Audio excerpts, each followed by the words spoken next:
Habla Mortgage is a project that my partner in production, Cynthia, and I came up with to authentically illustrate who the people that I work with are in reality. In real estate, there's a lot of flash and glamour. But you know what? That's not the real person that's working with you. The real person with you has a story, is a human, and has a background and a passion that inspires them to work with families just like yourself.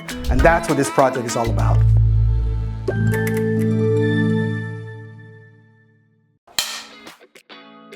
Tell us your name. I am the real estate broker owner. Oh wait, I'm looking at the camera. Can I start over? Yep. Corinne Tapia Babcock, real estate broker owner of 5 Heights Realty Corp. Tell us a little bit about your history.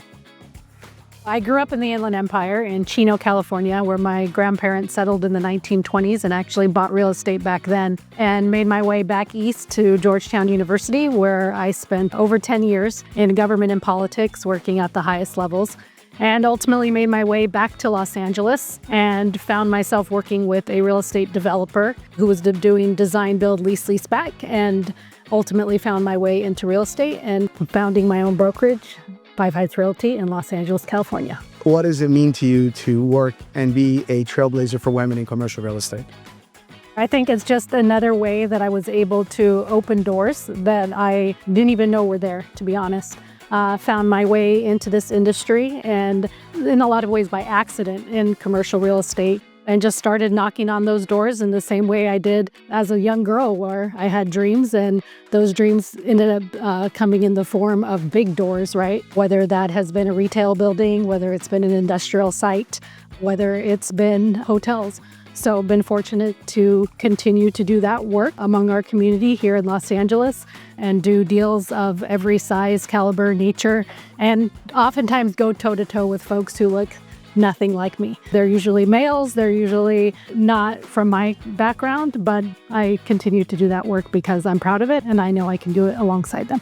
And speaking of that, you have a bit of a niche working with female investors. Tell me about what that experience is like.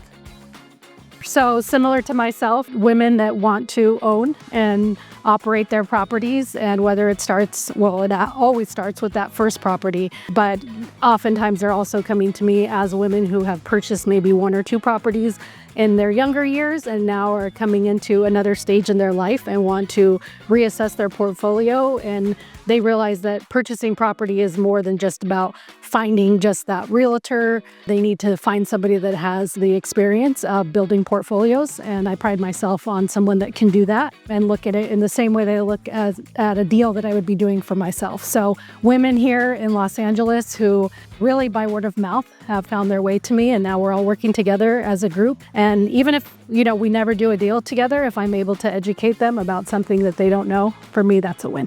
You also dedicate a lot of time to public service. Tell us about some of the positions that you serve in today. Sure. I'm actually a commissioner on the LA City Fire Department.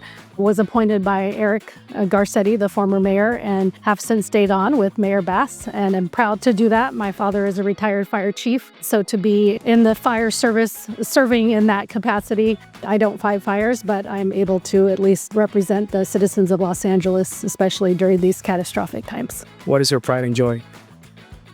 My son. So my son, Declan, he's 3 years old. So I had him at 40. So very proud to be a quote unquote older mom.